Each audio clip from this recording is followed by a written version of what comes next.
Welcome to Fitzdog Radio. Your host, Greg Fitzsimmons, sits in front of you, excited with the prospect of playing you. I already did it, obviously. I pre-interview my guests. Maz Jobrani will be here. I have a great talk with him. He's a good dude, good friend. He's part of this big Axis of Evil comedy group. They had a special on Comedy Central and toured around a lot. And he's been on everything, Colbert and Tonight Show and all that shit. He was also on that show Superior Donuts, very funny sitcom with Dave Koechner and a bunch of other good folks. Anyway, been on a million shows, Dragonfly, Jimmy Westwood, The Interpreter, great actor, great comic, and we'll talk to him in a minute. Anyway, let's get into it. Fitzdog Radio is here for you. I'm not terribly prepared today. I had a very, very weird 36 hours. My mom, who, if you know me, if you listen to the podcast, you know I am very close to my mom. I love her very much. And she had emergency heart surgery yesterday. And she's fine, thank God. She had a, a pacemaker put in. Her heartbeat was down to like 20 beats a minute. And she'd been walking around tired. She wasn't eating. She lost a lot of weight. She wasn't herself, and she didn't know what it was. And this went on for a few weeks. And I talked to her on the phone, and I thought, maybe this is because she had a rough month. About last month or the one before, she went to get her car fixed, and she was at the dealership, and as she's walking under a garage door, it comes down and crushes her. It hits her head, knocks her out. She's laying on the ground. Had horrible headaches for a couple weeks. Wasn't herself, and she was fine, but obviously everybody was telling her, get a lawyer, sue them. And so she did. She got a lawyer, and he started sending her to the doctor all the time and trying to collect a paper trail of everything. And then she finally just went, you know what? And I talked to my friend who's a lawyer, who's a good lawyer, and he's like, oh yeah, old lady, knocked out, car dealership. Yeah, he goes, this is like $1 million case. And my mom said, I'm not going to do it. She just said, it's just not me. It's not what I believe in. She is this devout Catholic, very ethical. She's very rebellious. It's a weird thing that the Irish Catholics have where we rebel against authority, and yet many of us love the Catholic Church. And with it comes a strong morality, and she didn't believe in suing. So, and I didn't, look, she asked me my opinion. I go, look, whatever you want to do is fine. I didn't tell her one way or the other, because I know these things drag out. But I also didn't want her to look back on it later and go, those assholes, I still have headaches or whatever. So anyway, just sum it up, kind of who she is. Can I talk about her a little bit? I want to talk about my mom a little bit. I thought would be nice. She's a firecracker. My mom's a firecracker. She's little, and she's Bronx Irish, and everything that goes with that. Just the sense of humor, the wise ass, the trashing you, the practical jokes, and also with it the loyalty, the fiery loyalty, the intense personal contact that's made, the caring that she has, loyalty, tribal, and grew up going to Catholic schools in the Bronx where she was beat up by the nuns who were all lesbians. The reason why nuns become nuns back in the 1950s, not all of them, a lot of them, they're lesbians who want to not get married, and so they join the sisterhood. I'm sure they feel a calling from God, but they also feel a calling to living in a house with a lot of other women. Dressed, well, whatever. I don't want to get too into this or I'm going to get hate mail from gay women. But anyway, so the last thing these women want is a bunch of kids. They didn't want kids. That's why they joined. And now the church says, all right, you're going to work in a hospital. You're going to work in hospice. You're going to take care of 30 angry children of alcoholic Irish kids in the Bronx for 8 hours a day. That's going to be your job. And so these bitches got their fucking rulers out and they smacked these kids around. And it was bad. I mean, I joke about it, but I think it was pretty traumatic. I think it was really bad. And so I remember when my mom, I came home from school. I was in like fourth grade, third grade. No, I think I was in like second or third grade. And I came home and I told my mother that my teacher had slapped me. And her fucking eyes went wide and steam came out of her ears. And she grabbed me and we got in the car. We had a 1976 Malibu. Motherfucker was a V8 fast. And she took off. And we got up to Tappan Hill Elementary School. And she walked in and she found the lady. I remember her name was Mrs. Hand. I believe it was Hand. I remember that because of the slap. And my mom walked into that classroom and she brought me with her, took me by the hand into the room to watch. And she walked up to that woman and she slapped her right across the face. And she said, if you ever hit my kid again, ... And we walked out. We went home. She made dinner. And that was that. That was how you handle that. And it was a lesson, you know. And but she's funny. I wrote a book. If you don't have my book, then fuck you. But I wrote a book called Dear Mrs. Fitzsimmons, and it was a story about her her spirit and about how they would send letters home to her from the school, and she'd save them because she thought it was funny when I would get in trouble. And I would make her laugh. I would take her...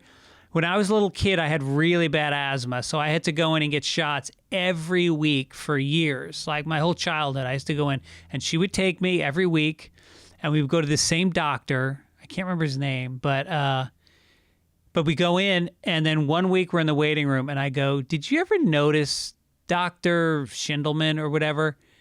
He looks like an extra from a Mel Brooks movie. And she starts laughing, and laughing really hard. And then we go inside and we have to sit down in the office and talk to him before the shot. And she looks at him and she's squeezing her lips together and she's squinting her eyes and she starts laughing, starts laughing out loud. Doctor has no idea why she's laughing. I know why she's laughing. And she's trying not to look at me. And the doctor just got very upset. He didn't know. He knew we were laughing at him. And yeah. And it was like, it was just always making her laugh. Nothing made me happy. I'm convinced to this day, if it wasn't for my mother and my sister and what a great audience they were, I would not be a comedian today. They made me feel funny. And corny, stupid shit. Like I remember once I was like, I don't know, I was probably 10. I think I peaked at 10. I think that was my best comedy year, 1976. And my mother said... go get a tie and take out the garbage, you know, a tie for the garbage. So I went into my father's closet and I put a tie on, and then I went and I carried the garbage out, and she saw me with the tie on, and she just thought that was the funniest thing she'd ever seen. Just like the stupidest shit would make her laugh. And then there was a fair amount of drinking in the family. A fair. When I say fair, and so we would do this thing. My father had a St. Patrick's Day party at the Friars Club every year. He was the token Irish guy. The Friars Club was all Jewish, and he was like the token Irish guy. And so he would throw this big party, and he would get Irish step dancers, and he'd get an Irish band, and my mom would bring in Irish soda bread, and we'd have corned beef and cabbage, and all the old Jews would come in, and they fucking laugh. My dad would bring in all his friends from the city, all these Irish dudes, Dennis Minogue and Len Cariou, and they'd all show up, and it was a big fucking crazy party.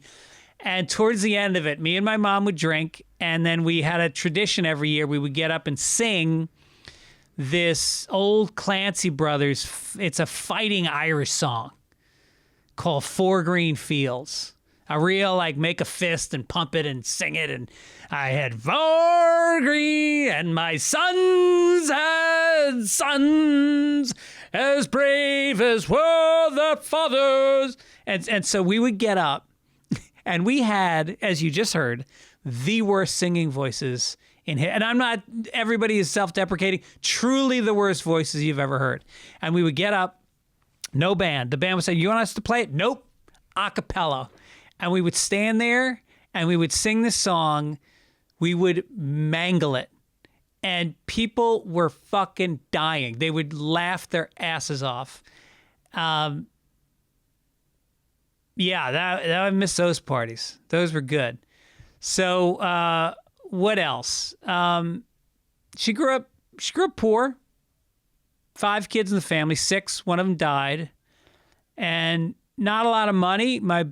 Her parents were both from Ireland. My grandfather worked for the electric company, putting up on the fucking wires. Saved a guy once who was getting electrocuted, saved a guy's life. Florence McCarthy. He was a character. And he used to do Irish limericks. And anyway, so my mom grew up. She was very beautiful. Still is. She's 78. Still beautiful. But I mean, when she was young, she won a beauty contest. I think it was called the Rose of Tralee pageant in the Bronx. And she won it. And I saw pictures of her when she was young. And I mean, just gorgeous. She met my dad young, didn't know how to parent, had to figure it out on the fly. Wasn't taught very well by her mother, was not a great mom at all. And so she had to kind of figure it out, and she did. And so she has a warmth that, like, when she takes a cab somewhere, like when she comes from somewhere and she's in a taxi and she gets out of the taxi, if she goes to the airport in a taxi, the cab driver will get out, get her luggage, and then give her a big hug. That's the connection that she makes to people. We go out, we play golf together here in LA. We play on the public courses, and they'll pair up the two of us with 2 strangers. And it's always a blast. I mean, we play at this course in Venice, and everybody's fucking cool. And we'll play. But, guys play golf. They don't talk. You don't ask personal questions. I'll play with my buddies, and I'll come in after 4 hours on the course, and my wife will be like, oh, how is Steve's wife's cancer? And I'll be like, he birdied 4. He got a birdie on 4. We don't know. But now my mom will we get paired up with these strangers. By the end of the round, she knows where they grew up, what college their kids went to, blah, blah, and then the hug. And then the hug at the end. Always makes fun. Everybody in my neighborhood fucking loves my mom when she comes out. So, yeah, and she just cares about me. You just realize, like, I don't know if anybody will ever love you as much as your mother. I mean, I guess that's not true for everybody. Nobody will ever love me as much as my mother does. And I feel it every time I talk to her. And having a scare like this, it just reinforces, like, for that, even though it all happened in 24 hours. I mean, she found out yesterday at 11 o'clock in the morning. She got surgery last night, and she was back home this morning. And it all happened that fast. And it was a night where, obviously, me and my brother and sister were, calling each other and FaceTimes and texts and emails and calling the hospital. And thank God her sister lives down there, so she was keeping an eye on her. But it really makes you rub up against her mortality and the reality that she is 78 and she's not going to be here forever, and how much I'll miss her, how much she means to me and my family.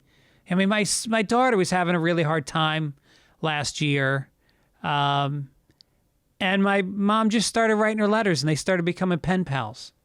It's very sweet. They love her. And so anyway, this is just my long way of saying, and I know the nurses said to my sister talked to the nurses, and they were like, your mom is the most popular patient we've ever had. Like, the phone was ringing off the hook from people, and they didn't want her to leave. They had to send her to the recovery area, and they missed her already. And so I guess this is my way. I know my mom never used to listen to my podcast, and then somebody turned her on to them about 6 months ago, and I was horrified because I talk shit. I talk about sex and jerking off and all kinds of stuff I would never want my mother to hear. But now she listens. And I used to tell her on the podcast, stop listening. I don't want you listening to this podcast. But there's no stopping her. And she's listening, and she's probably listening to this. So what can you say? I'm glad you're better, Mom. Don't do that again. Take care of yourself. I love you. And happy Valentine's Day. Okay. Anyway. Maybe you don't have a great mom. Maybe you struggle. Maybe you need to talk to somebody about it. You have trouble with relationships in your life. Let me just get rid of that. Maybe you realize that you could have better relationships in your life. You've got trouble sleeping. You have depression, anxiety. BetterHelp is a service that can help you get connected with a great therapist, all professional counselors. You fill out a questionnaire, and a licensed professional therapist gets back to you in 48 hours. It's not a crisis line. It's not self-help. It's secure online professional counseling. They do this you can log in to your account anytime, send unlimited messages to your counselor. You can set up your weekly appointments. You can do it on the phone. You can do it on video. Everything's confidential. And you don't have to sit in a waiting room while everybody judges you and guesses what's wrong with this guy. So it's more affordable than traditional offline counseling. Financial aid is available should you need it. So many people have been using BetterHelp. They're recruiting additional counselors in all 50 states. So this podcast is sponsored by BetterHelp, and Fitzdog radio listeners get 10% off their first month at betterhelp.com/Fitzdog. Visit betterhelp.com/Fitzdog with a Z. Join the over 1 million people who have taken charge of their mental health with the help of an experienced BetterHelp professional. Okay, let's get to it. No overheards or any of that shit. I was too busy. The last day or two to put together my overheard lists. But thanks for sending them in. Keep them coming. Okay, it's time. Time to play it. The aforementioned interview with my buddy, funny comic, Comedy Store regular, road warrior, family man, all-around good dude, Maz Jobrani.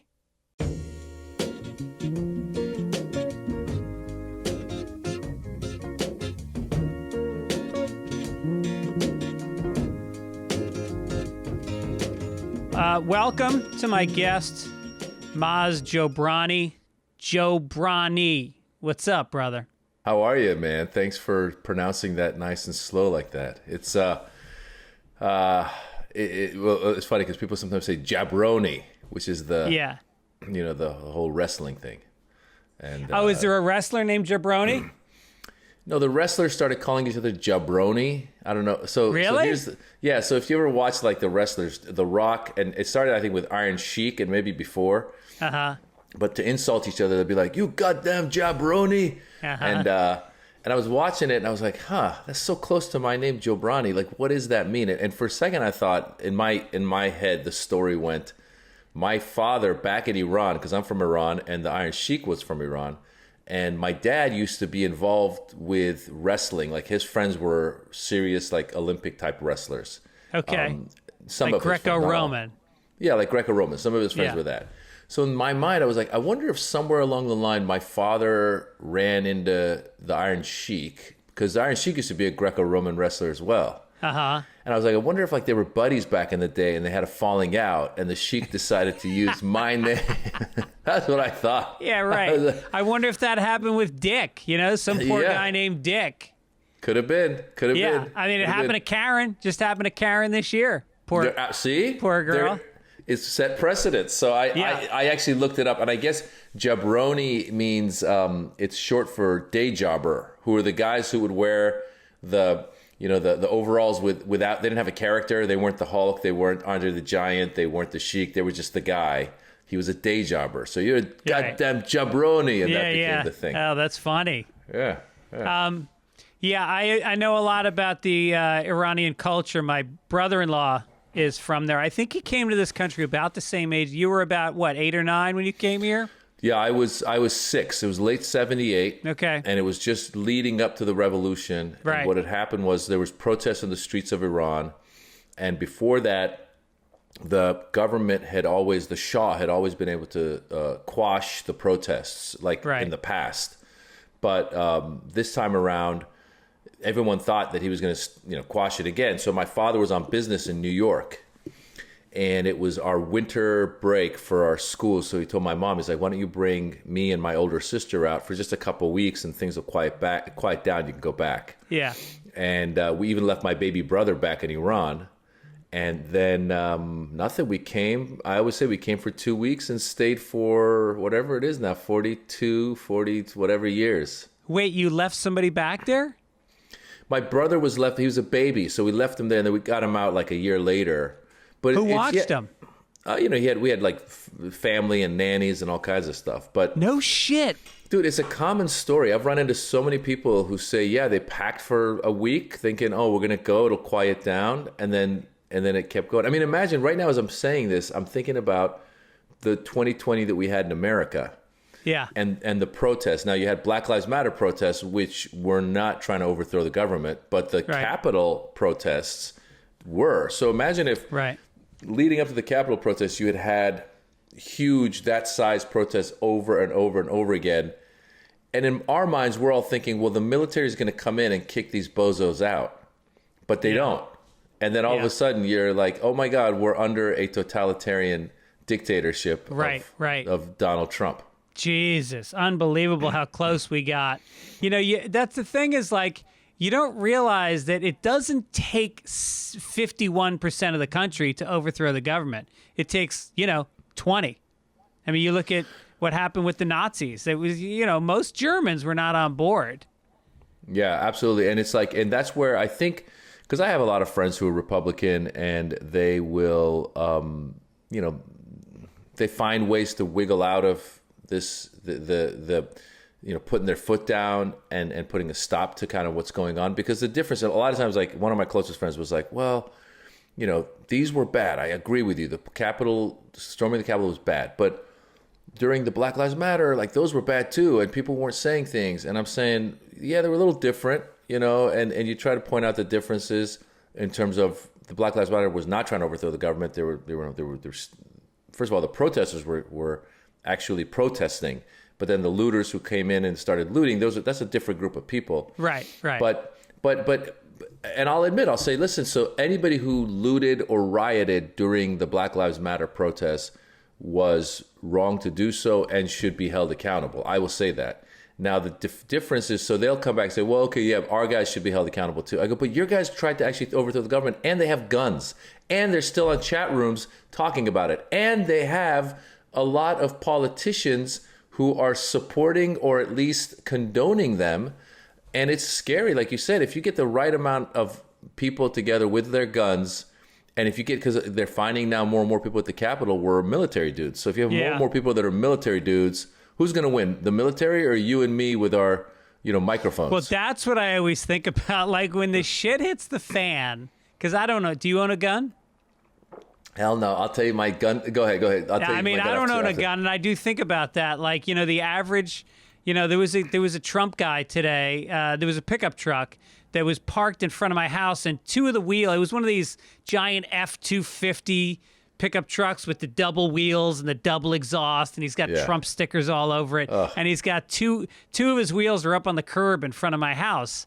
And like, you really do stop and go like, normally I'd tell this guy to get his fucking truck off my curb. And then you see the NRA sticker and the American flag, and you're like, fuck, man, if shit goes down, these guys can kick our asses. They've got guns. They're angrier. A lot of them are ex-military, ex-police. Yeah, and they've been waiting for this. It's almost like the way you and I could say, like in our career, like we're waiting for, I don't know, a network to call and be like, I'm giving your show a 10 season pickup, and you're like, oh my God, all my life I've been waiting for or whatever it is.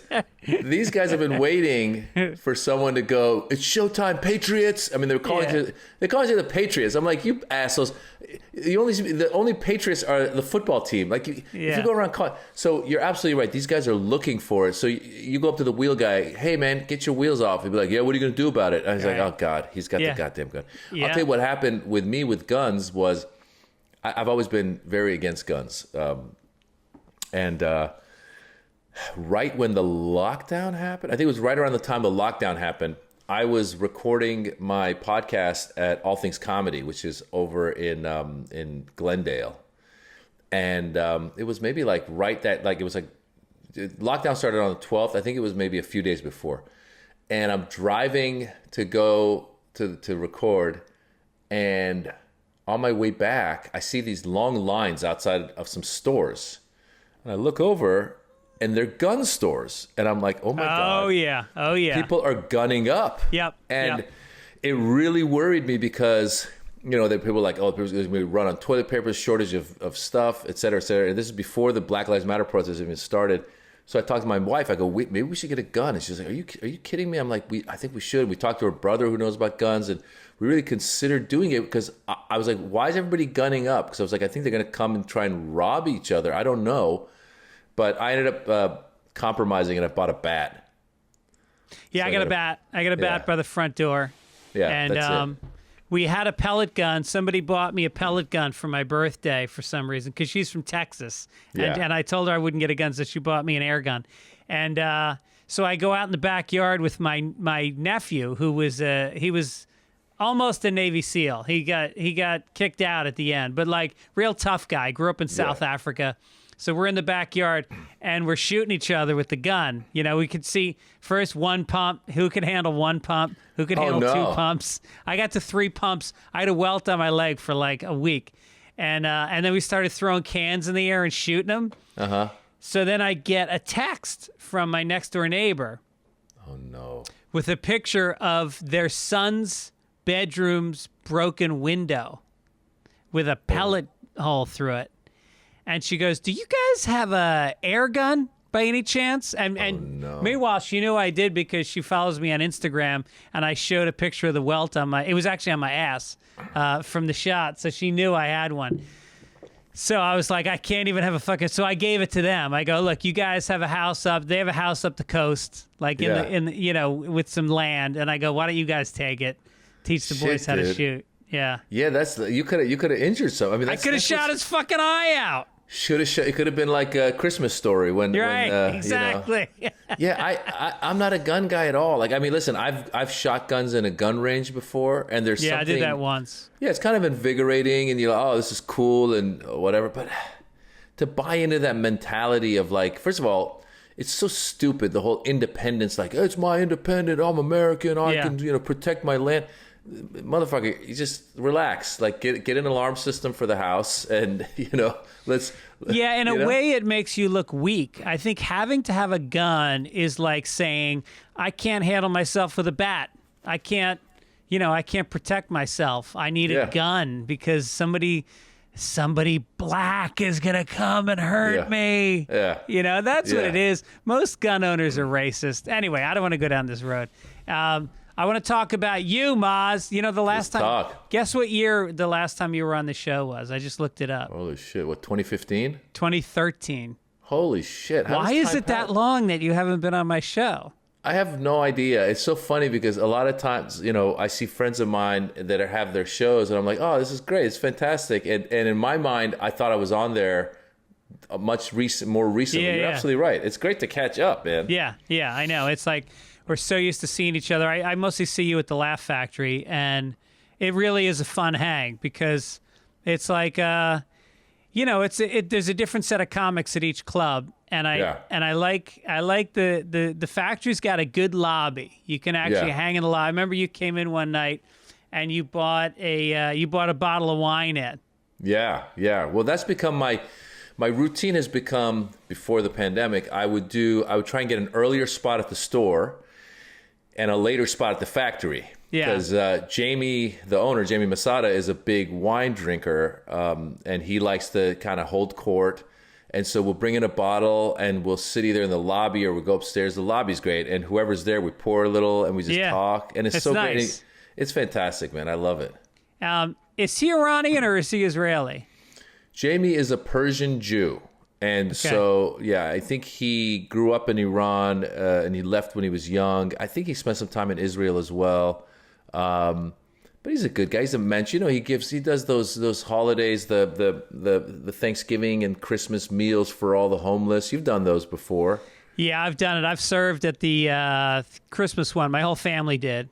My kids were seating people, and then I was scooping out food. And it really is it's a really positive vibe. And he does stuff year round. He's got his camps where he's helping kids out. Obviously, his big claim to fame is that Tiffany Haddish was a foster kid who was probably 14 years old and doing stand-up for the first time at his camp.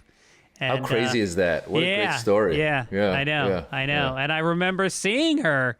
I guess I probably knew her from the time she was about 17 years old, and she was always just a sweet, wide-eyed kid, excited to be around comedy, and you saw her get better and better. I'm actually surprised it took her as long as it did to make it, because everybody thinks it's an overnight success. She was doing it for a lot of years before something happened for her. I got a great Tiffany story just because besides being funny, she's so sincere. Like you've seen it. Like sometimes following her is hard because she'll end with like, I'm going to put a curse on you all. I want to put a curse on you that you have the best lives ahead of yourselves. And it starts getting all emotional. You're like, oh no, people are going to cry and I got to go on and follow this.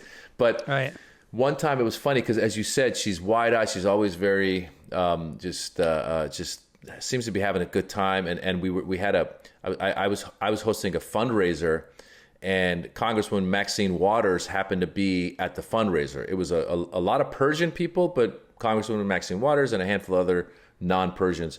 And I saw Tiffany through that little window that looks into the lobby, and I'm on stage because I'm hosting, and I see her in the lobby kind of just dancing around and being silly, and just put a little note in my own head. I was like, just go tell Tiffany, like, you know, have fun, but just kind of give her the lay of the land of who's out here today. Yeah. So when I'm done and she's back there, I go, hey, thanks so much for doing this show. By the way, they're a great crowd. There's a lot of Persians, but they're fine. And you can go a little dirty. I wouldn't go too dirty. You can go a little dirty because Congresswoman Maxine Waters is here too. And she's like, what? She's here? I go, yeah. She goes, oh my God. Like she inspired me when I was a kid. And I'm like, oh, no what? Shit. Dude, she goes on stage, she does her time, and then like in the middle of her show, she stops and just looks at Congresswoman Maxine Waters. She goes, when I was in the 6th grade, there was an essay contest, and I entered it, and I won, and you were the person, who gave out the prize, and you looked me in the eyes, and you said you can be anything, and here I am performing in front of you, and my career's taken off, and everyone was crying. Oh my God. That's and Maxine, amazing. And supposedly Maxine Waters that night, because my friend is the one who brought her, was like, Maxine Waters would not go home. She wanted to go out and like run around town and have a good time. What a great story, man. Oh, that's amazing. Yeah. Yeah, I remember like right before she hit, I was producing this pilot for a game show, and I asked her to come on and be a contestant. It was like one of these things where you get like $500 and they bust your balls all fucking day. You're there for like 11 hours and total favor. It wasn't even a favor at that point. She was happy to get the $500. You know, she wanted to do it, and she came on, and I had to convince them to bring her on as a contestant, and I don't know if race was involved. And so she came on, and she, of course, destroyed. She was hilarious. Yeah. And then it was literally like 2 weeks later that everything blew up. And then it went to series, and they were like, can we get that girl back? I'm like, you mean the one you paid $500 and worked for 11 hours and didn't want to hire in the first place? I was like, no, she's not available. Yeah, that's so funny, man. Yeah. Yeah, but, and I also I was producing another show. It was a roundtable talk show with, you know, T.I., the rapper T.I. Yeah. So he's got a wife named Tiny, and she had this talk show on VH1, and she's like ghetto fabulous, like fucking does her hair for 4 hours, drinking scissor, you know, which is the codeine and the 7-Up and the grenadine, and all their friends. They're from the hood, and so it was really hard wrangling them to do this show because it was like a panel. It was like The View with them. Yeah.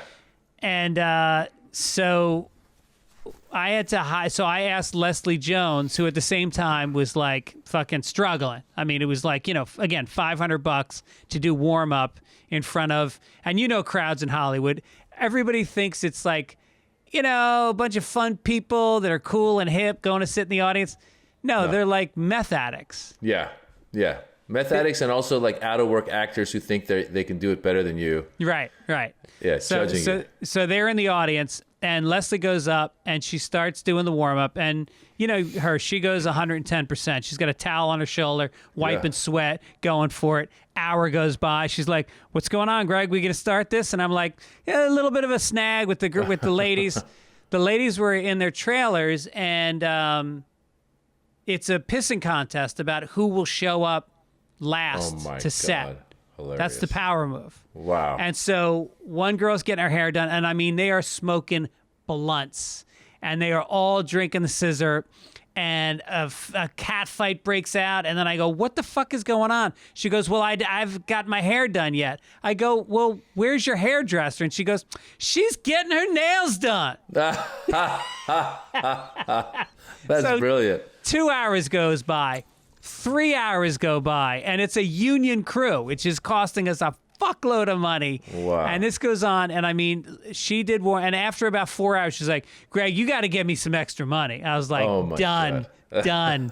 And so, and again, she did it, and then a few weeks later, she's on SNL. By the way, crowd work is one of the hardest jobs. I mean, I've seen. Yeah. I do not envy those guys at all. You know, Brody Stevens was one of the greats in that, and Yeah. But I'll be on a sitcom and I see the guy doing the crowd work. Ron Pearson's great at it. Yeah, he's the best. But it's funny when they like start bringing out like candy and they start getting, "Well, we're gonna get pizza now." Like the guys run out of material, or he's like, "Okay, now we're gonna feed you and then talk to the guy next to you for a while." Like, can anyone sing? And I was like, I would hate to have that job. Yeah, I did it for Politically Incorrect, where, you know, Bill Maher's show on Comedy Central. Yeah. So I came in and I did it for, you know, like a few weeks, and then Bill hired me as a writer because he liked my material. Oh wow, that's great. Yeah. So I mean, it definitely, you're in front of the network people. I mean, when you're doing warm up for a sitcom, it's like you got Dave Becky standing there, all the major managers and agents are there to see their clients, and you know, the producers show. So stuff happens for warm up people a lot, but they also make, if you're like, if you're Ron Pearson, you can charge a premium, and those guys sometimes do 2 or 3. I've heard of sitcoms changing their tape date so that they can get a certain warm-up guy who's already doing somebody else's show. I believe it, because when I was on the Superior Donuts, I loved when Ron Pearson was there, because first of all, it was entertaining for us, but secondly, that crowd was so amped because he has so much stuff going on, and you're going, wow. I mean, I told him, I said, this is, because you see him at the club doing 20 minutes, you're like, oh, that's great. Yeah. You're very good. But you see him doing 4 hours. Yeah. You know, I'm like, man, you are amazing. So, yeah. Yeah, it's a skill. And then, so wait, let's talk about Superior Donuts, because I really liked that show, and it was such a good cast. Judd Hirsch and that Keckner. Keckner and Katie Seagal and Jermaine Fowler, Rel Battle, Diane Gutierrez. You know, that's just TV, man. It's like it's funny because that show went to 2 seasons. And I used to do a joke about it, I'd say, like, when people in press ask me, "Oh, what's it like working with Katie Seagal and Judd Hirsch?" I was like, that's all great, but I said, as an actor of Middle Eastern descent, I'm happy to be in season 2. I usually die in season 1. You know, but that's right. Yeah, no, it's like, I would imagine if you're Persian, there's like 3 or 4 shows that everybody does. Like, you have to do 24. Yeah, you have to do fucking West Wing. Yeah, all of that. It's funny because you've been on both those shows, right? Yeah. So if you're Middle Eastern, you ended up doing, like you said, 24. It was all this like 24. Then there was like the NCIS. Like I kind of stopped auditioning for those parts when like NCIS would bring me in a couple times, and I was like, I don't want to play terrorist. So they're like, okay, how about like you're the translator of the? I go, all right, I'll go in for the translator. And I'd go in, I was like, and I didn't get it, thank God. I didn't even want it, you know? You're not the guy blowing up the building, but you're the guy explaining how to blow up the building. There you go. You're the guy explaining it. Yeah. So there are a handful of those. Now they have like Navy, whatever that is, the one with that guy, Boreanaz. It's always like any of those shows that you circle through them, right? But for me, actually, it wasn't only that. It was also, I'd been on a couple of sitcoms that, you know how it is. Like one of the shows that I thought had a lot of potential was called The Knights of Prosperity, which was a bunch of people trying to rob Mick Jagger with Donald Logue and Sofia Vergara. Right. Yeah, that was ABC. It was Rob Burnett and it was John Beckerman, the Letterman guys, and it got all these great reviews and all the papers were saying this is one of the top shows of the year. And it came out the same year 30 Rock, and we shot at the same studios as they did, Silver Cup Studios over there in New York. And yeah, we thought we were going to take off, and then all of a sudden, all kinds of stuff happened behind the scenes that we didn't know about. So, for example, originally it was called Let's Rob Jeff Goldblum. That was the original title. And Rob Burnett and John Beckerman had written this pilot with Jeff Goldblum, and the idea was a bunch of people that are down and out in New York City. Donald Logue is playing a janitor, and he sees Jeff Goldblum on a Lifestyles of the Rich and Famous, and Goldblum is just acting like an ass and just super pompous, and he's got a swimming pool in his penthouse apartment in New York, and he's got a popcorn dispenser, and the dispenser is a fly that spits out the butter. It's hilarious. Yeah, but it's like a golden fly, So that was the idea. Well, they wrote it without telling Jeff Goldblum. Oh, shit. Yeah, so the problem was that same year, Jeff Goldblum ends up doing a show on NBC called Reigns, which our buddy Dov Davidoff was on as well. It was he was like a genius cop or something solving crimes. So unfortunately, he wasn't even available. Yeah. So when we went to shoot the pilot, we didn't have our celebrity. So we couldn't just get Elon Gold to play Jeff Goldblum? Elon Gold wasn't even... Elon Gold. Oh, that's funny. I think you said Elon Musk. Yeah, Elon Gold could have played Jeff Goldblum. That would have been great. But basically, we're at the cast dinner, getting ready to shoot the next day, and we're throwing out names of, who we think would be kind of a fun celebrity that was unknown, but like we were like, how about Charo? Charo. How about Ricardo Montalban? Like something like that. Long story short, it comes all the way back around, and at the time, Steve McPherson, who was the president of ABC, supposedly was in a meeting with the writers and was like, "What about Mick Jagger?" And the writers were like, "Great. How about you go get Mick Jagger?" Yeah, right. And so to his credit, he went out and they got Mick Jagger. Mick Jagger at the time, this is when I realized we always say comedians want to be rock stars want to be comedians. Yeah. Mick Jagger was like, "Yeah, I'd love to do it." And he said, "I'll be a producer on it. I'll do the pilot. I'll do a couple cameos here and there, but don't make it about me. It's not about, you can't call it, they wanted to call it Let's Rob Mick Jagger." He's like, "No." He goes, "Give it another name. It's not about me." Well, Mick Jagger does the pilot. He's great in it. He's just acting very pompous. He's like, "Hello, I'm Mick Jagger. Welcome to my humble abode." And it's like, huge, opening, whatever. It's like this great apartment, whatever. And so he does it all. Pilot's great. And then I guess ABC, from what I heard, ABC didn't listen to like, "Don't make it about me." They changed the name to Knights of Prosperity, but the billboards, supposedly they had billboard ideas where it was like a bunch of, like the whole cast, us, that are going to rob Mick Jagger, looking up at a big picture of Mick Jagger. Okay. And I think Mick Jagger was like, "All right, these guys are trying to take advantage of my name." And blah, blah. Yeah. So he kind of pulled out. He's like, "I don't want to be a part of this." Wow. And then that just made us start to like go down. And then what happened was we started shooting around Mick Jagger. So it was always like getting closer, but not to him. So we did like 7 or 8 episodes where we're talking about him. He's in the next room. We're almost there, on and on and on, but we're not getting there.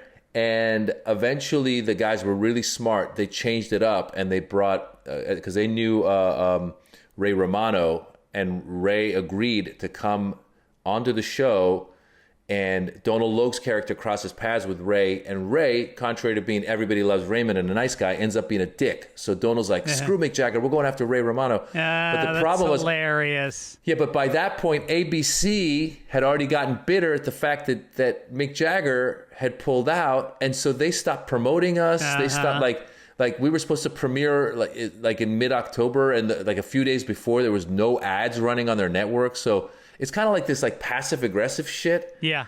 Anyway, the show had so much potential and it never went anywhere. So I'd been a victim of that several times until Superior. Yeah. Well, I mean, that's an amazing story. That really is. It reminds me of that Eddie Murphy movie. Was it Bowfinger? Was that what it's called? Where they shot around celebrities and they would like, that is so fucking funny. God.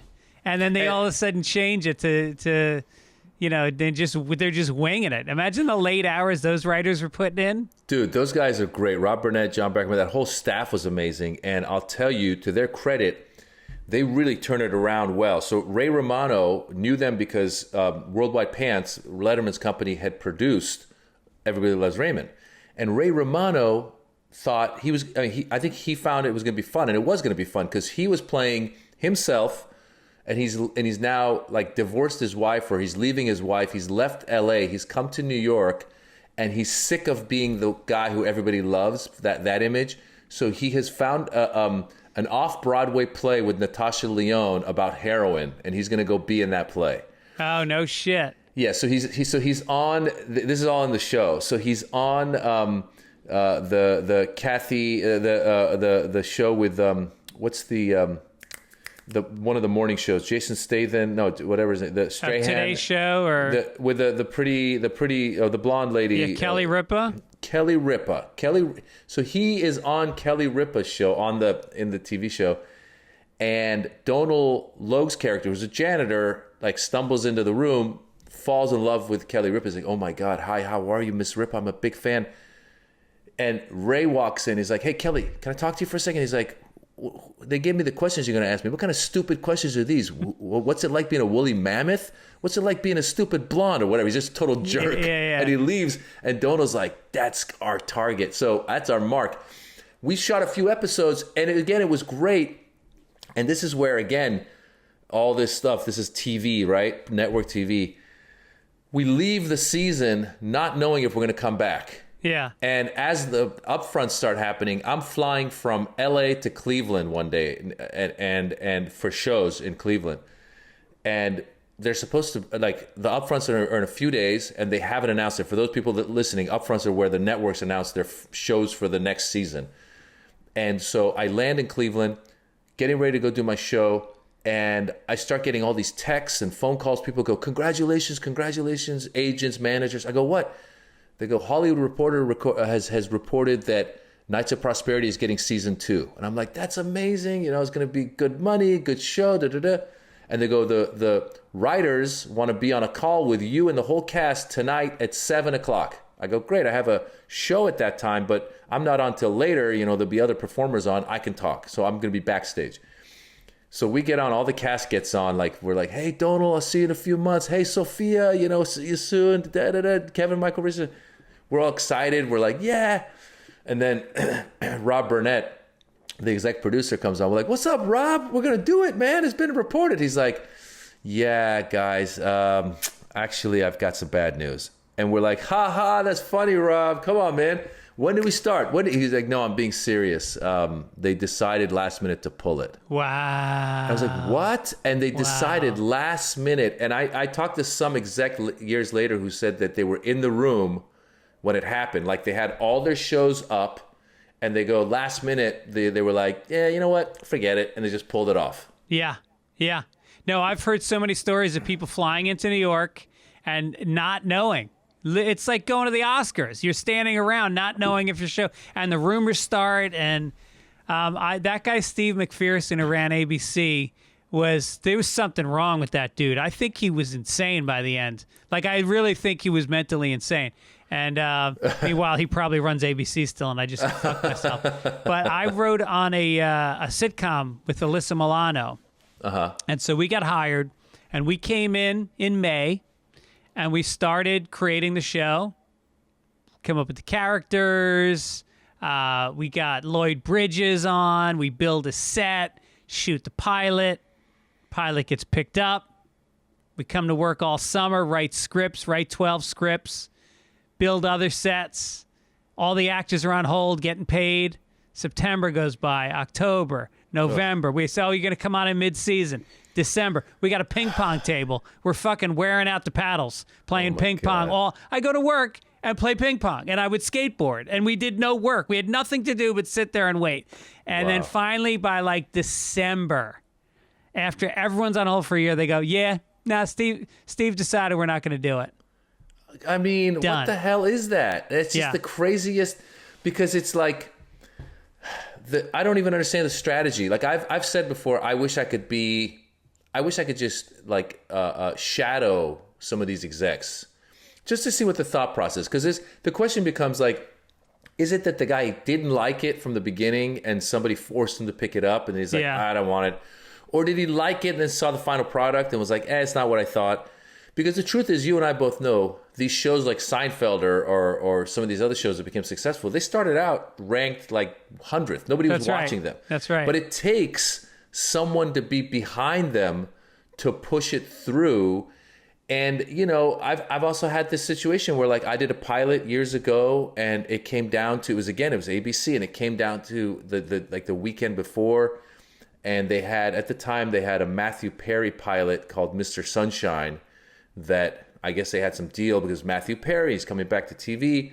And the showrunner that ran our show was on the phone with me. She goes, listen, they're telling me that they want to pick like the Matthew Perry and a few other well-known actors and have their pilots go off of that. And she goes, I told them, I said, stars don't make TV. TV makes stars. And that's the key, is like, I've seen a lot of shows come back and you go, oh, that's whatever, Kelsey Grammer from, you know, Frasier. But then you're like, oh, this show's just not as good, you know? But it's a miracle when a show gets picked up and actually lasts, you know? Yeah, I think it's like, you know, it seems like the stakes are too high, and which is why it's great that cable has become the outlet for all the good shows. I mean, you look at the quality of network primetime shows, it's awful. Yeah. Because you've got a bunch of people that are in marketing trying to figure out how to appeal to the most people possible. And on cable, you have people that have vision. You know, you have the guy over at FX. What's his name? It's not Kevin Riley, is it? No. No, Kevin Riley though is the guy who's got vision. John Leningrad, I think is Lengraf. Yeah. And he's the guy that saw Louis C.K. and said, "This is a fucking show." And like, you know, I can't even. I'm trying to think of all the shows that he's produced. Well, at Atlanta. FX. Atlanta is the craziest show ever, and it's amazing. Yeah. Right. Yeah. So it's a chance for shows to go, we're going to give you a full year, find your footing, find the voice of the show. Let's figure it out, because we're not going to spend, you know, $2 million an episode. We're going to spend $500,000 an episode. Yeah. And we only have to appeal to, you know, a couple 100,000 people as opposed to 1.3 million people for it to be a success on network. So, and, you know, as a performer, you're getting paid as a writer or an actor. You're getting paid so much money when it's actually on the air that if it's half of that and I'm on cable, or 2/3 of that and I'm on cable, fucking great. And I'm doing a more interesting show, I'll take it. Yeah, I've said that all the time. I said I'd rather end up on a cable show that'll allow me to kind of do my thing and run for a few years. Right. As opposed to a network show where I got to check the ratings every week and be like, are we still alive? Are we still alive? You know, it's hard, man. It's really, and the more I read about different people, like we were talking about last minute not being picked up. You know, Kevin Hart tells a story of his show where he flew everybody out to the upfronts and he was about to go on stage to be announced that his show is one of the shows. Like they told him, your show is one of the shows. He said, I was about to go on stage and the stage manager put his hand at his chest. He's like, hold on. Oh, you're not going on right now. Oh, and they, shit. Right then they decided, oh, it's going to be like a mid-season replacement. We're not even going to. Yeah. So the odds of this happening, of you know, ending up on a hit show are so low. So like when I end up on a show like Superior Donuts, it gets 2 seasons. It's network. It's got a fun cast. You know, the nice people. I mean, you know, the hours are amazing, as you know. With hours multicam. are amazing. Yeah. Yeah. So it was a good experience. It was a multi-camera show, right? Multicam. This is what I realized about multicam. So you know, we had Jimmy Burrows was directing a lot of them, and then they had other directors come in. And so what I realized was, because what they've done is they've cut the time on shows. So back when we were kids, you know, shows like Taxi or some of these other shows, they were like 22 minutes or longer, maybe even longer, I don't even know, but they were long enough to have a theme song that explained what the show was, you know, Alice or whatever, all these. Now there's no theme song. They get right into it. And the other thing that they did, which I think hurts these shows a lot, is they edit out the moments to the air to laugh in. Yeah. So when you shoot something, when you're doing something on set and somebody says something and the whole cast is cracking up because they said it, and you're like, oh, you're trying to hold the laughter, and then the crowd's having fun, everyone's having a great time, and you're thinking to yourself, oh my God, this moment is going to kill when it's on TV. But instead of it killing, that person says that line, and of course they do the laugh track thing, but quickly it moves. Yeah. And I'm like, oh man, the fact that you guys got to come in at 20 minutes or 19 point whatever it is now is really hurting these types of shows. Right. And I think when you're able to binge cable shows and you go, how can I possibly sit here and watch a 3-minute commercial break? Mm-hmm. I mean, it's like the fact that they sell any commercials at all is crazy to me. And you realize, like, the faction of America that is actually sitting still and watching commercials, they're old and they're dying. Yeah. And they've got to find a new model, which is, you know, charging a subscription for channels where you don't have to watch commercials. I'll gladly pay that. I've said that forever. And, you know, maybe I sound like a spoiled rich white guy, but I'll pay to not watch commercials. Absolutely, and it's available, as you said, and look, if you know, you're right. The model has changed a lot, and I think people are getting smarter. So that's where this word influencer comes out, right? Like these people now get paid to sell that product. Like the joke I do now under COVID, because I've done some Zoom shows. I'll be like, I got into this business 22 years ago to be a movie star. Now I'm sitting in front of a little vanity light trying to become an influencer. Yeah, right. What the hell happened, man? I noticed, though, you got your Instagram account's pretty active. You got a lot of stand-up clips up there and stuff like that. Are you doing all that yourself? Yeah, so here's the other thing. It's like I just did a comedy show on Clubhouse. Now, have you been on Clubhouse at all? No. Okay, first of all, every freaking week some new thing comes out. So the latest one I heard of is Clubhouse. Clubhouse is basically, you can go on, it's forums, and it's all audio. It's not, it's not a video. And people host different things. So like you and I could host, like, you know, comedians with kids, you know, and then we promote it on our socials, and then people go, oh, you know, Greg and Maz are going to talk about comedians and kids, so let's go. So when you go on there, there's usually a handful of speakers. You just see our little picture there. And then below them are all the people listening. So, for example, the other day, Elon Musk was on there talking, and there was 5,000 people listening, and the room was full. There was no more room for anybody to listen to. So I did a comedy show on there, and they promoted it well, and they had about 2,000 people listening. And it's funny because... Was it just you doing stand-up? It was me. There was like 5 or 6 of us, and we each did about 10 minutes. With no laughs? They unmute people to laugh. Okay, right. But the difference is, it's not, you can't see anybody, so it's almost like you're on a phone conversation that someone's listening in on. Yeah. So because it was phone conversation, rather than doing like material where I was like da da da da da da, like the timing of it, I just was riffing about my life, and I was like, it was like a therapy session with your therapist on the phone or something. And I was like, you know, and I'm trying. I go, what the hell? I go, first of all, Clubhouse. I'm like. What? I go, with these names. I go, when I was a kid, Clubhouse was Mickey Mouse Clubhouse. Like, now it's something we get on, we talk. Like, Cameo, you know, that was a band from the 80s, a hip hop, you know. Right.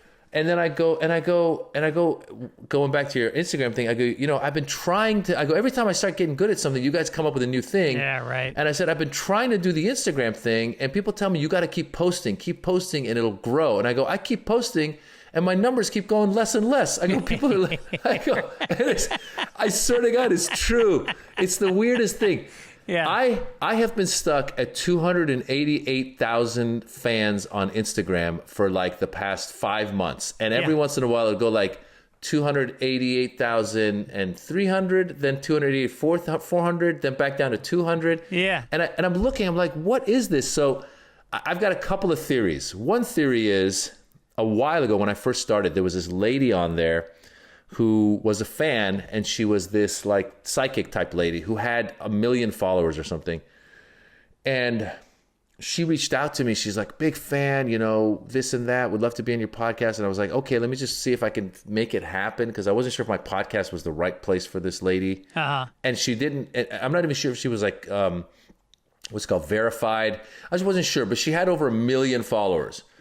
And I'm like, like who is this lady that's got 1 million followers on here? And she was, one time I posted something and she writes, she's like, this is so great. I love this clip. You know what? You're going to have a lot of fans coming up very soon. And I was like, what? Next thing I know, Greg, my numbers bumped 50,000. I'm like, whoa. No shit. Wow. I go, and I'm like, did she pay like a farm, like one of these, you know, bot farms to just like my thing? Or was it because she liked it? Was it because she liked it and told her followers? I don't know what it was. Right. But all of a sudden, my numbers just skyrocketed. And now I think, as like every time I look on there and I see like 1,000 people leaving, I go, I think those were bots. Yeah. And I think they're just leaving. And I think I'm like now just growing back my numbers. Right. No, I've been working with this company called Midcoast Media out of St. Louis, and they're great. They work with a bunch of comics, and we put up a video from my podcast on Instagram and on Twitter. We put up a video from my other podcast I do with Mike Gibbons, and then I post just all week. They're just doing shit, and same thing. My numbers just kind of stay. They grow like a tiny bit, but it's fucking expensive. You know, it's not cheap to hire this company. But I won't do it myself. You're at least Persian, and you're good with technology. No, listen, dude, this is what it is. I actually hired somebody for a minute too, and I realized what you just said. I was like, these numbers are not really moving yet, because the secret is real simple. The secret is collaborate with other people who have a big following. Yeah. So like, for example, if you did an Instagram live with, let's say, Joe Rogan for an hour, a lot of his fans will be like, oh, okay, I'll add, you know? Okay. And once in a while, I'll get a bump. And I'm like, I wonder why I got that bump. And it's like, for example, I've gotten a bump when the Laugh Factory, who's got, I think they've got like 1 million followers or something, when they post one of my stand-up clips, I get a bump. Right. So it's not brain surgery. Like, hang out with the guys who've got the followers, and then they'll get them. But meanwhile, like you said, like you're paying a ton of money, as was I, like, to go, okay, if you get the right hashtag and get the right this, and you do the right in the right time, you got to find out if it's between 9 and 12, or what's the time when right. And I'm like, you know, I don't know. And it's totally random. Like, I put up on every Friday, I put up a stand-up clip. Basically, I shot an hour a year ago. I shot an hour up in Portland, and I shot it basically to show it to Netflix and Comedy Central so I could shoot another special. So then obviously the pandemic came, and nobody's buying specials now because there's nowhere to fucking shoot them. And so I decided that material, I've done it. I don't want to keep doing it. So I decided, instead of releasing it as a special, I put out like a 2-minute clip every Friday. And I've been doing that since like July. Yeah. And it's so funny because I'll have weeks where I'll get, 100,000 views, and then I'll get a week where the next clip gets 60, and there's no explanation. Yeah, totally. That's like me with my clips. Whenever I post anything from my podcast, it gets like, a couple thousand views. And I'm like, I thought I did a funny job here. Like, I thought it was good. And then when I post the stand-up, it gets usually a lot more. And as you said, there's algorithms involved, right? So it's like, if whatever it is, if this Instagram algorithm can pick you up, and take you to that number, all of a sudden, like I got really excited recently. I did a tweet. It's so funny because I got really political, and I've always been, but even more so this past election. So I ended up like following a lot of people who were very left-leaning political, and some of them followed me back. And then you try to say funny stuff sometimes, but just recently I just wrote something that was just my thoughts. It was just my thoughts. And it was basically going back to the Capitol, the storming of the Capitol. I was like, it shouldn't matter if you're Republican or Democrat. Like, these guys tried to overthrow the government, and they were incited by Trump. Like, the guy should be, this impeachment trial should happen, and he should be convicted, in my opinion, because, call a spade a spade. It doesn't matter who you are. And which I think he does, by the way. Calls a spade a spade? But it was funny because I just was like, whatever, I thought of it. I was like, oh, let me just tweet this. And I hit it out and I go. And then all of a sudden I look over and there's a guy named Don Winslow who's a writer. He's a novelist who's had his books made into movies. He's got like Savages and some other stuff. He's very politically active. And so he's got like, I don't know, 500,000 followers on Instagram and on Twitter. And I think he liked it and like retweeted it or something. And I think that helped. And then next thing I know, this thing is going like, 2,000 likes, 3,000, 4,000, 10,000, 15,000, got to like 20,000 likes. And I'm like, whoa, damn, that's the most I've ever had. Yeah. And I thought, well, this is going to translate to at least 1,000 more followers or 2,000. It was like 100 more followers. You know what I'm saying? No, it's like you said, the technologies keep changing, and you really got to get it on the ground floor. Like TikTok right now, if you're smart, you're putting all your energy into putting TikTok videos up because it's just starting to reach people our age. Yeah. And it's broadening. It was for teenagers. First, the teenagers find it, then they do it. And then as soon as we start doing it, then they go, oh, we need something new. I can't be on the same platform as my father. Yeah. But TikTok, I think, is a really good place to post stuff now. It's just that they got to be really super short clips. Listen, it's a crazy game we're in because it's like, you thought, to be a comedian, you just got to be funny. And now it's not even a comedian anymore. It's like, now I got to be, a podcaster, a social media influencer. I need to have enough hits on my podcast or enough hits on my social media so that people are willing to pay for me to promote their product, as opposed to like, I don't know about you, but I've gotten a bunch of people sending me shit. Like I said that on the club. I was like, I got like free salad dressing, t-shirts, socks. They're like, can you wear my socks? I'm like, what's your budget? They're like, hilarious. Our budget are 2 pairs of socks. I'm like, oh, okay. Doesn't take much. I'll give you a shout out. A couple pairs of socks. Yeah. No, I've gotten some really cool shit over the years. I had this guy who's a famous marathoner. Mm-hmm. He sent me 2 pairs of like $200 Brooks running shoes. I had a guy send me and my son these like $400 putters. Like really nice shit. And then you get socks. Then you also get socks. Well, I got like when I was working with my Instagram person, she was actually good at. She got me a Traeger grill, like a big ass professional. Nice. I'm not a griller at all, but it's this pimp ass serious grill where like you just like start it, you put it at the temperature, and you walk away. I'm like, whoa. So yes, that's great as well. I'm not complaining about it, but the fact is, again, like you're like, well, I can't really put that grill into my bank. Exactly. I can't show up at the mortgage place and be like, can I pay in grills? Right. So I want to ask you, I've been asking all my guests this same question because I'm curious about what it's been like. But what is the one thing you've learned about yourself this year? What have I learned about myself? I have learned that I'm pretty adaptable. Like I can adapt, because there's also times where, I did one show on the road in Arizona, and Phoenix? I'm getting ready in Tempe Improv. I just did it last week. You did it? Okay. Yeah. So, and they were like limited capacity. Some people have mass, some people do. Yeah. And they had the plexiglass up between the tables. Oh, they didn't have plexiglass when I was there. So I'm happy. They must have learned to do that, because I was a little, well, going back to what I learned, like getting ready to go to it, I was excited to go perform, but I was also like, God, I don't mind being home. Like I've adapted to being a homebody. Yeah.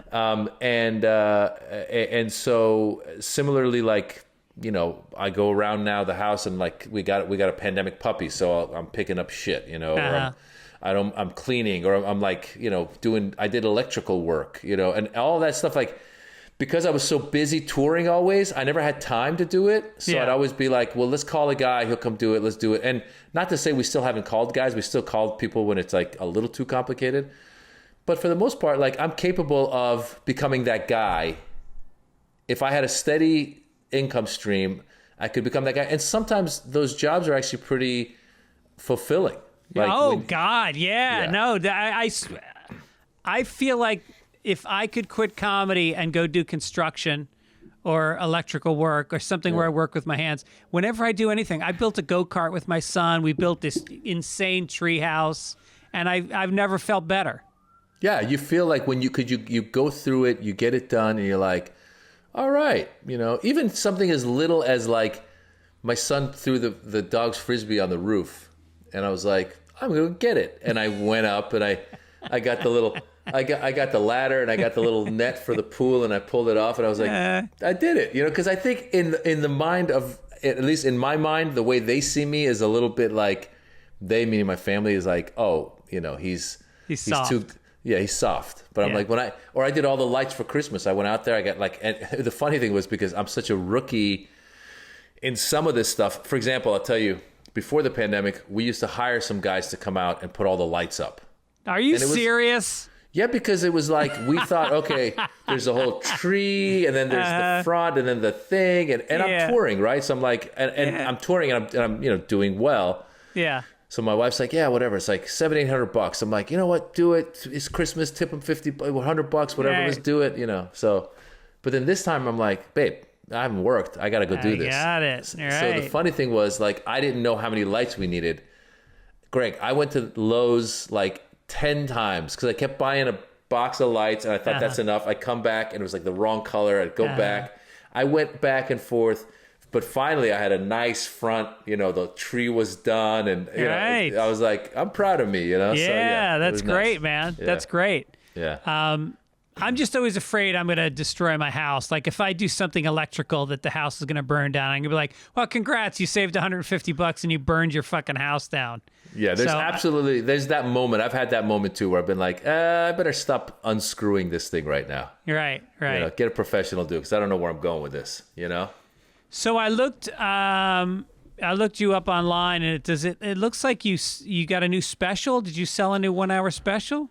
Yeah, so what you were talking about, it's interesting because similar to you, I was trying to get Netflix or somebody to buy my, buy a special, because your material is ready. You're like, I'm ready. Right. And they were kind of like hemming and hawing and going, Netflix, I think, is getting even more pickier, or they felt that maybe my previous special did okay, but not well enough. Right. So they were like, no, not right now. And then we're like, well, Showtime, who we go to? I don't know. So in the process, I happened to be touring in the Middle East in December of 2019. And I told my manager, hey, listen, I could probably get a film crew and just shoot this, and just to have it in Dubai. And he goes, let's do it. So got a film crew, shot it in Dubai, December 2019, thinking that I'll come back to LA and in 2020 we'll sell it early 2020 and it'll air. Had a lot of material about, like, it had some Trump material in there. Also has material about, like, my kids going to school. This is pre-pandemic. Right. So we come back, and by the time we're ready to do anything with it, pandemic hits, lockdown. And once the lockdown hit, I'm watching some specials that came out that were shot before the lockdown. And they look like they've been shot on Mars. Like, there's an audience next to each other, and they're not wearing masks. You know, the comedians talking about traffic. I'm like, what the hell is this?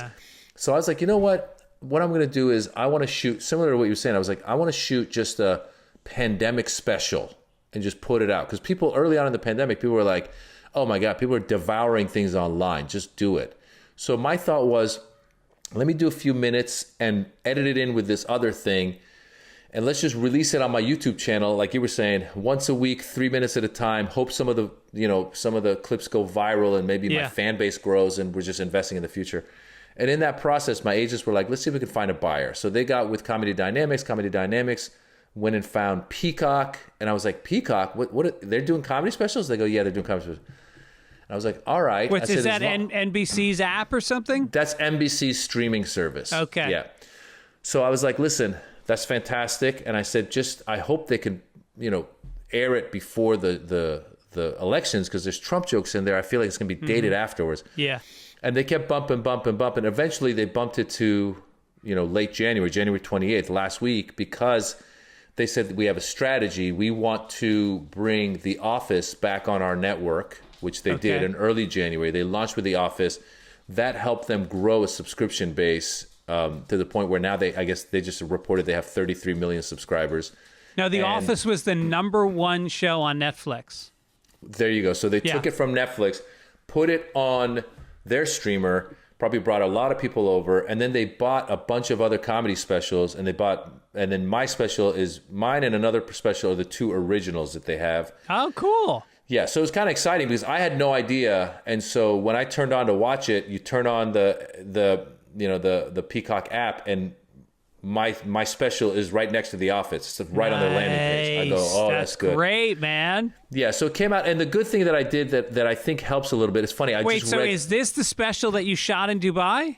So it's a combination. So I just read a review. It's funny because they say don't read reviews, but in my mind, I'm like, what are people thinking? And this guy, I don't know, he's just some guy on Twitter, but I was happy that he understood what I was doing, which was I took 3 minutes or 4 minutes at the top of the special and just filmed me in a closet talking to the camera. Uh-huh. I'm like, hey, what's up? And I explain it. I go, guys, in 2019, I shot a special in Dubai. I thought my career was going to take off, and then lockdown. And now I'm in a closet doing comedy. And then I start talking about being on lockdown comedy. And by the way, this that part I filmed in May. So from May to now, there's also a lot of other material that I would have added if I could have shot it again. Yeah. But as you know, that's not how it goes. So we had it locked down in May, few minutes at the top. I think that helps people realize, okay, he's telling us, he knows he's about to go show a show in front of a bunch of people. There's some Trump material. We get it. It's a little dated, but still. Right. So I think that helps. And then at the very end, I come back and do some more closet comedy. Yeah. And originally it was called Peaceful Warrior, but I crossed out the peaceful and put Pandemic Warrior and gave myself a mask. Yeah. On the logo. And so, it's there now. It's out, and it's pretty exciting. I'm going to check it out. Yeah, I think look, we're all our own toughest judges. So I'll sit there. It's funny because I was watching with my wife and kids, and they were like, "Why are the lights like that? Why is it like why are you dressed like that?" I was like, "Can I just watch this stupid thing?" Yeah, right. And all you want is to hear like a handful of people that don't know you to go, "Oh, I discovered you," or even people that know you go, "I enjoyed it," and I've been getting the good feedback, and I'm sure there's people watching going like, I don't like it, but I haven't had anybody like hit me and be like, you're a piece of shit. Right. Which I got a little bit. Dude, you're a fucking really good comic, and thanks, man. You're a great performer, and I think you're the kind of guy that would translate well to a special because, you can fill up a theater. I mean, your presence on stage is like a real show. Yeah, I appreciate that, man. Yeah, I look forward to watching it. People should check it out. Well, it's funny. The only reason I was going to end with this was my previous special, which was the Netflix one, which was shot in 2017 at the Kennedy Center in D.C., right when Trump had become president. There's a lot of Trump stuff in there. So because of that, like Trump fans had gone, I mean, as you know, these people have gone like nuts. They get offended at jokes about him. So once in a while, I would get people pissed off at me. Matter of fact, the funniest message I got one time, some guy came and saw me at a live show. And he wrote me afterwards, like, I was at your live show, I was enjoying it until you made fun of the president, and you suck. Yeah. And then I went home and I watched your special, and you suck even more. I'm like, wait a minute. You didn't like me? You went home and watched my special? Like, why? Well, not only that, so I was funny, and then I had an opinion that differed from yours, so I'm not funny? That's like saying, I really thought you were a great figure skater. Like when you threw those Hamel camels and those triple doubles, but then I found out you like Trump, and I thought, no, you can't skate. Yeah. You're not able to skate, I realized. Yeah, exactly. So funny. So I play a game every week that's called Rank 'em. Okay. I'm going to give you 3 things, and you rank them. Okay. In whatever order you want, whatever criteria, I don't care. Great. All right, emotional support animals, trigger warnings before movies, or traditional casting, meaning a black person is the only one who can play a black person, a gay person is the only one who can play a gay. This is a new casting thing in Hollywood. And explain the trigger warning before movies for me. What's the trigger warning? Like when they say, warning, this movie has bulimia in it. This may trigger some people watching. Okay. You haven't seen those warnings? I haven't seen that. But I'll tell you what. As a parent, I'm going to rank the best one, the trigger warning, simply because, meaning like the one that I actually I support, simply because I have young kids now, and we try to watch stuff with them, and sometimes my wife and I are looking at each other like, is it appropriate to watch, 16 Candles? I don't remember. Is it? And then you start watching it, and they got like Long Duck Dong, and then there's a date rape. When he puts the drunk girl in the car, he gives her away. He goes, here, you take her. Yeah. So that is, for me, I'm happy that they're doing that. He says, you take the drunk girl, and then he goes to his friend's house so his friend can join in. Yeah. It was fucking crazy. Exactly. So I'll take the trigger warnings before where it's, because, at least it tells me if I can watch it with my kids or not.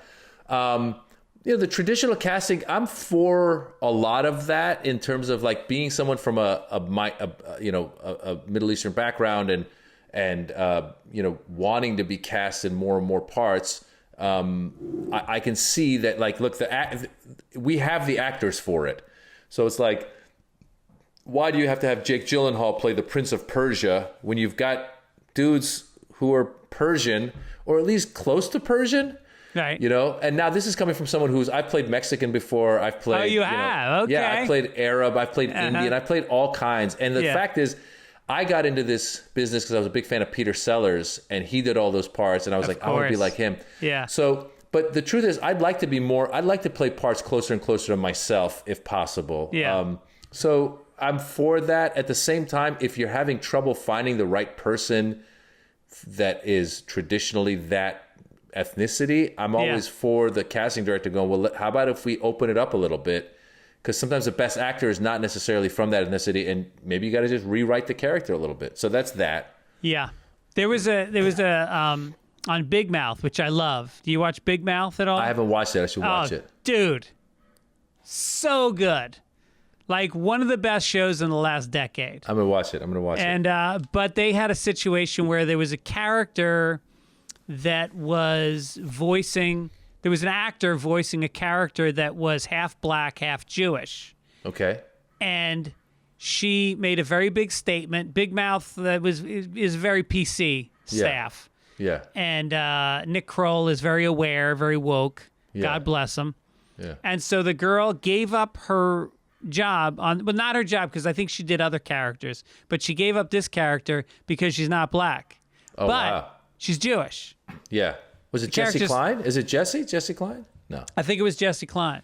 Okay. And so the character's half Jewish, half black. She's Jewish, but she's not black. So she gave up the role so a black actress could take it. Yeah. I mean, it's a tricky thing. I mean, I don't know. Again, if you can find somebody who's got that talent and is from that background, then you should. I mean, that said, I watched the great documentary on, forget her name. She's a casting director, and she talks about Lethal Weapon and how Lethal Weapon was written as Mel Gibson's character and the Danny Glover character both being white. And she said that she was the one who suggested to the producers, how about Danny Glover for the older cop? And they were like, oh, we didn't think about that. And then they had him come to a read, and their mind was, they're blown away. They're like, oh my God.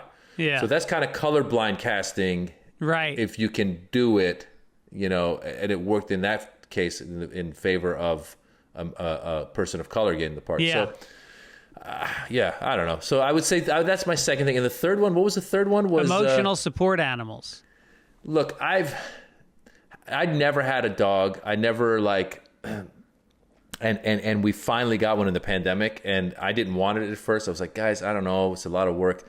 But now I love this goddamn dog. She's so adorable. She's so cute. What kind of dog is it? We got a little golden doodle. Oh, nice. She's awesome. So, look, who am I to tell you not to have your emotional support animal? I mean, if it really helps you, because I know, by the way, it's a shitty world and there's a lot of anxiety out there. Yeah. I guess in those three things, I would rank that third. But I don't mind. I used to be like, really, you're bringing your dog on this plane, But now that I got a dog, I'm like, oh wow, what a cute dog, So I've been changed. Well, I gotta say, Maz Jobrani came in very, very woke on the rank 'em game. Very woke, because you could get a Tony Hinchcliffe type character who would do a rant against each one of those things. Yeah. But that's why we all have a different voice. All right, listen. I don't want to keep you. You're the best. I encourage people check out also your podcast, which is called Back to School with Maz Jobrani, and it is you bringing in experts to teach you different things every week. Basically, the idea was my son and daughter would ask me questions I didn't have the answer for. So rather than Googling it, I thought I'd bring in experts and learn from them. And it's kind of evolved into just an excuse to talk to interesting people. So I've had like Michael Cohen, who was Trump's former fixer, was on. Oh, no shit. You had Michael Cohen on? Really? Dude, that was a great art. Damn. It was great. How'd you get him? I got him because he's got his own podcast. He reached out to me to be on his podcast. Okay. And it was very interesting. And because I was so anti-Trump with my politics that he wanted me on, and we had a great conversation. And I said, will you do mine? He said, sure. And he goes off on the podcast. It's amazing. Like at one point, my co-host Tehran was like, you're such a positive guy. You've kind of seemed to have like changed after your experience with Trump. And he's like, I'll be honest with you. He's like, I'm dying on the inside. He's like, the thing I put my family through and this and that. I mean, I was like, holy shit. I was like, let me just talk you off the ledge. You're going to do good work, you know? Right. So it was great. So I had him. I had another guy named Firuz Naderi who helped land the rover on Mars. Wow. Which, that story's crazy. This dude tells us that, like, he's like, for 4 years, they were working at the Jet Propulsion Laboratory, getting ready to send this thing. And they finally send it. And he goes, 4 years of work. He goes, the rover goes to Mars. And he goes, it takes 8 minutes for a signal to come from Mars back to Earth. So he goes, we're all in like mission control. Whoa. Rover goes in and we don't know if it made it or if it exploded because previous things that they sent up had exploded at the end. Yeah. So he goes, we're all like just like waiting. Damn. And then all of a sudden the lady goes like, rover has landed. Nice. And he's like, I start crying. He goes, I start crying it's amazing. So there's a lot of people doing amazing stuff. We had a lady who's a cave diver. She goes underneath glaciers to find new organisms. I mean, it's crazy shit. Yeah. It's very a fun cool. podcast. All right. Yeah. All right. Check it out. And, man, I hope to see you soon hanging out in one of the comedy clubs, hopefully by, what are you thinking, like June, July? I hope so, man. I'm pushing people to get the vaccine. My mom was a little worried about it, and I was like, just do it. And then I read an article today in CNN.com about a lot of people who are hesitant, like younger people. Like dude, only 1% of the country has been vaccinated. Come on, 1%. Come on. Yeah. I mean, I think the idea that we were going to be back to normal by the summer, I think that it inferred that there was going to be like 60% vaccinated, 70%, 80%. We're at 1. Jesus Christ. Yeah. All right. Yeah. Well, then I'll see you in 2025, I'll see you in 2025. All right. Thanks, Maz. Thanks, Greg. All right. Take care. All right.